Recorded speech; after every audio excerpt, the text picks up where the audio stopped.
Anong oras ba kayo nagpapastol ng kambing? Inoorasan nyo ba yan? Naka-fix ba yung oras ng pagpapastol? Ang decision making nyo ba sa pagre-range sa mga kambing ay nakabase sa oras? Or chine-check nyo muna yung status ng damo bago nyo pakawalan ng mga kambing? So isa yan sa madalas na itanong sa akin sa tuwing ako ay magko-conduct ng goat farming seminar. Mr. De Guzman, anong oras kami dapat magsoga, magpastol ng aming mga kambing sa aming ranging area? Dahil ang management style namin ay extensive at saka semi-intensive. Nagpapastol kami ng aming mga kambing. Hindi ko siya pwedeng sagutin ng isang fixed na oras. Dahil sa bawat lugar natin, iba-iba yung oras kung saan tuyo na ang damo. Dito na lang sa area ko, dito sa Tarlac City, no? May mga buwan na kung saan alas 10 tuyong-tuyo na ang damo. Wala nang mildew, wala nang moist, wala nang hamog. Pero may mga panahon, syempre lalo na kapag tag-ulan, alas 12 na ay mahamog pa rin. No? So kung ibabase natin dun sa oras lang, delikado yata kung sasabihin ko lang na alas 10. Papaano kung yung alas 10 ng umaga sa inyo ay marami pa ring hamog ang damo? O edi hindi natin nun mape-prevent yung iniiwasan natin. Ang iniiwasan natin ay hindi naman yung makakain ng sobrang tubig, kumbaga, ang mga kambing. Hindi naman yung intake of water ang problema kundi yung mga bacteria at parasites na natrap doon sa hamog. Hindi yung liquid per se. No? Dahil kung nakakapagpatae, nakakapagpa-diarrhea ang liquid sa kambing, huwag na tayong magpainom. Liquid yun So hindi liquid ang problema, hindi liquid ang iniiwasan, kundi yung mga natrap na bacteria at parasites doon sa hamog na microscopic, ha? Kasi baka mamaya kumuha kayo ng isang damo, silipin nyo sa araw, sasabihin nyo sa akin, wala namang gumagalaw-galaw dito Siyempre microscopic, unless gumamit ka ng microscope talagang hindi mo makikita yung mga parasites dyan. So ang recommendation ko ganito, imbes na ipako nyo sa oras, turuan nyo yung mga caretaker nyo na, kuya, manong, pakawalan mo lang ang mga kambing natin kapag bumaba na ang hamog sa mga damo. Huwag mo siyang bigyan ng pirming oras. No? Huwag mo siyang bigyan kasi pag sinabi mo, alas 10, ilabas mo na. Pag sinabi mo yon, bibihira lang yung mga taong critical mag-isip no? Bibihira lang yung taong pag halimbawa ako yung caretaker, no?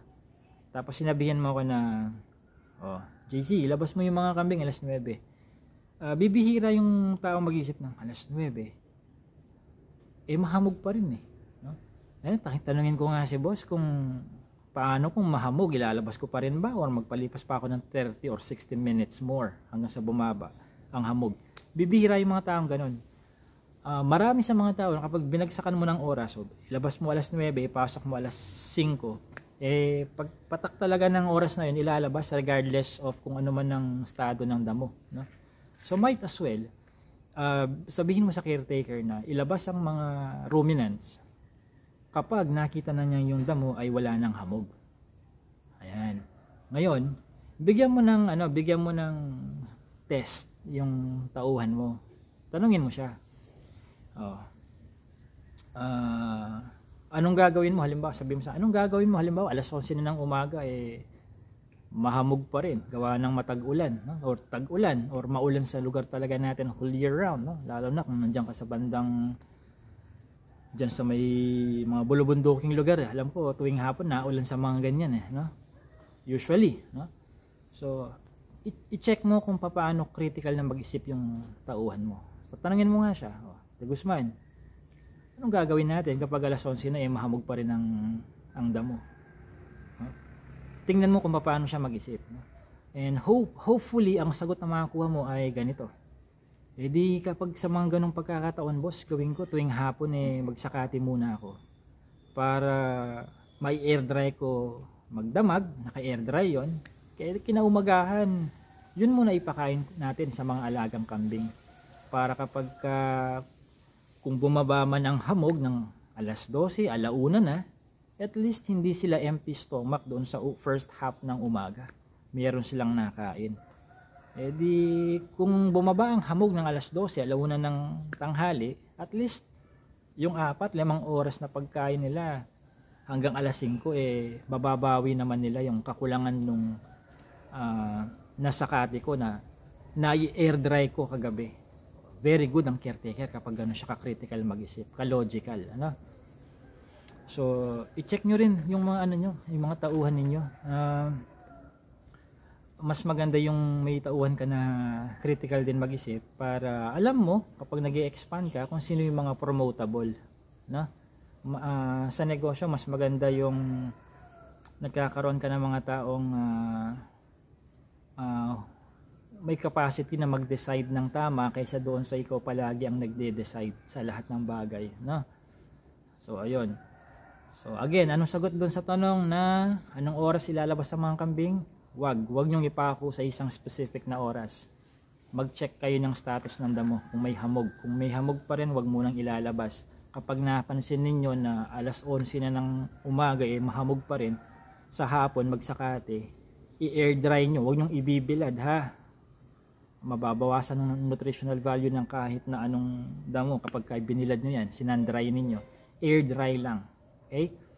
Para sa umaga, habang mahamog pa ang damuhan sa ranging area, may makakain ng mga kambing ninyo. Okay? So, ganun ang ginagawa ni Alpha Adventure Farms, no?